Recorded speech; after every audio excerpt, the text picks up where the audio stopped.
Assalamualaikum warahmatullahi wabarakatuh.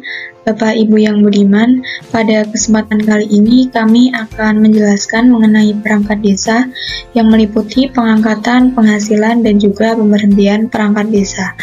Penjelasan ini didasarkan pada Undang-Undang Nomor 6 Tahun 2006, Peraturan Pemerintah Nomor 43 Tahun 2015, dan juga Peraturan Pemerintah Nomor 47 Tahun 2017.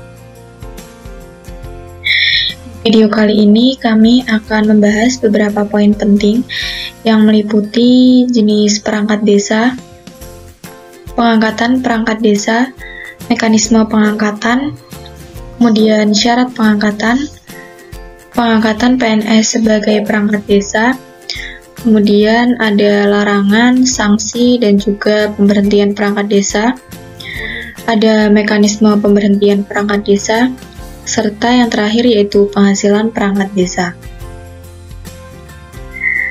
Langsung saja ke pembahasan yang pertama mengenai jenis perangkat desa.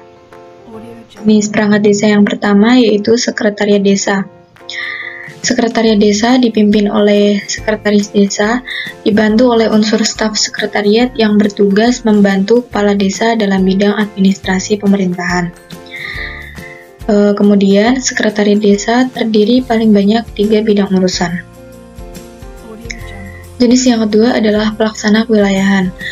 Pelaksana kewilayahan merupakan unsur pembantu kepala desa sebagai satuan tugas kewilayahan. Jumlahnya ditentukan secara proporsional antara pelaksana kewilayahan yang dibutuhkan dan juga kemampuan keuangan desa. Kemudian yang ketiga adalah pelaksana teknis. Pelaksana teknis merupakan unsur pembantu kepala desa sebagai pelaksana tugas operasional. Jumlahnya paling banyak terdiri atas 3 seksi. Kemudian pembahasan selanjutnya mengenai pengangkatan perangkat desa. Perangkat desa diangkat oleh kepala desa setelah dikonsultasikan dengan camat atas nama bupati atau wali kota. Perangkat desa bertugas membantu kepala desa dalam melaksanakan tugas dan wewenangnya. Perangkat desa bertanggung jawab kepada kepala desa. Adapun mengenai mekanisme pengangkatan perangkat desa, dilaksanakan dengan cara yang pertama, kepala desa melakukan penjaringan dan penyaringan atau seleksi calon perangkat desa. Yang kedua, kepala desa melakukan konsultasi dengan camat mengenai pengangkatan perangkat desa.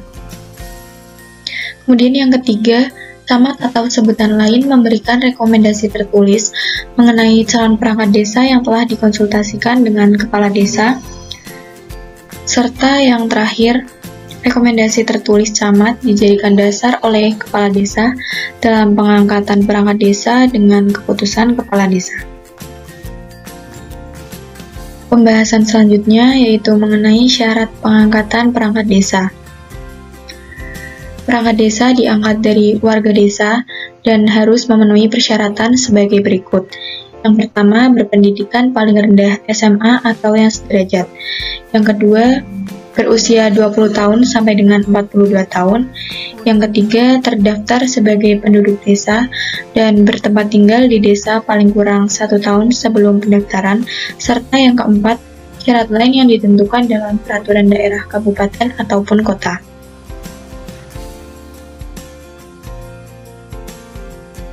Pembahasan selanjutnya mengenai pengangkatan PNS sebagai perangkat desa.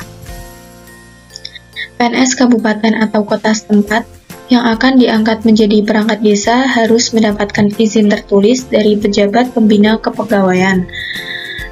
Kemudian PNS kabupaten atau kota setempat yang terpilih dan diangkat menjadi perangkat desa dibebaskan sementara dari jabatannya selama menjadi perangkat desa tanpa kehilangan hak sebagai PNS. Selanjutnya yaitu mengenai larangan. Perangkat desa dilarang 1. Merugikan kepentingan umum. 2. Membuat keputusan yang menguntungkan diri sendiri, anggota keluarga, atau golongan tertentu. 3. Menyalahgunakan wewenang, tugas, hak, atau kewajibannya. Yang keempat, melakukan tindakan diskriminatif terhadap warga atau golongan masyarakat tertentu. Kelima, melakukan tindakan meresahkan sekelompok masyarakat desa.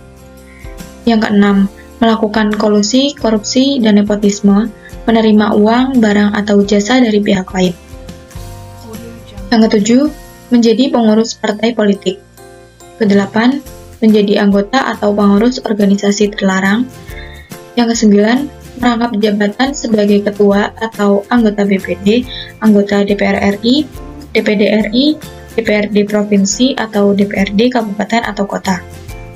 Yang ke-10, ikut serta atau terlibat dalam kampanye pemilihan umum atau pemilihan kepala daerah. Kemudian yang ke-11, melanggar sumpah atau janji jabatan, serta yang terakhir, meninggalkan tugas selama 60 hari kerja berturut-turut tanpa alasan yang jelas. Kemudian mengenai sanksi perangkat desa. Perangkat desa yang melanggar larangan dikenai sanksi administratif berupa teguran lisan dan atau teguran tertulis.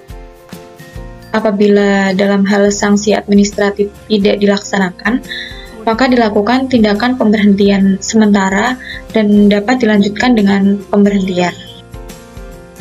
Selanjutnya mengenai pemberhentian perangkat desa. Perangkat desa dapat berhenti karena meninggal dunia, permintaan sendiri, ataupun diberhentikan. Kemudian perangkat desa dapat diberhentikan apabila usia telah genap 60 tahun, berhalangan tetap, tidak lagi memenuhi syarat sebagai perangkat desa, atau melanggar larangan sebagai perangkat desa. Pemberhentian perangkat desa ditetapkan oleh kepala desa setelah dikonsultasikan dengan camat atas nama bupati atau wali kota. Adapun mekanisme pemberhentian perangkat desa dapat dilaksanakan dengan cara sebagai berikut. Yang pertama, kepala desa melakukan konsultasi dengan camat mengenai pemberhentian perangkat desa. Yang kedua, camat memberikan rekomendasi tertulis mengenai pemberhentian perangkat desa yang telah dikonsultasikan dengan kepala desa. Dan yang terakhir, rekomendasi tertulis camat dijadikan dasar oleh kepala desa dalam pemberhentian perangkat desa dengan keputusan kepala desa. Pembahasan selanjutnya yaitu mengenai penghasilan tetap perangkat desa. Penghasilan tetap perangkat desa dianggarkan dalam anggaran pendapatan belanja desa yang bersumber dari alokasi dana desa. Kemudian pengalokasian ADD untuk penghasilan tetap perangkat desa menggunakan penghitungan sebagai berikut. Yang pertama, ADD yang berjumlah sampai dengan 500 juta digunakan paling banyak 60%. Yang kedua, ADD yang berjumlah lebih dari 500 juta sampai dengan 700 juta digunakan antara 300 juta sampai dengan paling banyak 50%. Kemudian yang ketiga, ADD yang berjumlah lebih dari 700 juta sampai dengan 900 juta digunakan antara 350 juta sampai dengan paling banyak 40%. Kemudian yang keempat, ADD yang berjumlah lebih dari 900 juta digunakan antara 360 juta sampai dengan paling banyak 30%. Kemudian pengalokasian batas minimal sampai dengan maksimal ditetapkan dengan mempertimbangkan efisiensi, jumlah perangkat, kompleksitas, tugas pemerintahan, dan letak geografis. Yang selanjutnya yaitu mengenai penghasilan perangkat desa. Yang pertama, sekretaris desa paling sedikit 70% dan paling banyak 80% dari penghasilan tetap kepala desa per bulan. Serta perangkat desa selain sekretaris desa paling sedikit 50% dan paling banyak 60% dari penghasilan tetap kepala desa per bulan. Ketentuan mengenai besaran dan persentase penghasilan tetap perangkat desa diatur dan ditetapkan dengan peraturan bupati atau wali kota. Selain menerima penghasilan tetap, perangkat desa juga menerima tunjangan dan penerimaan lain yang sah. Tunjangan bersumber dari anggaran pendapatan belanja desa dan besarnya ditetapkan dengan peraturan bupati atau wali kota. Kemudian, penerimaan lain yang sah dapat bersumber dari anggaran pendapatan belanja desa dan sumber lain sesuai dengan ketentuan. Demikian pembahasan yang dapat kami sampaikan. Semoga pembahasan tersebut dapat bermanfaat.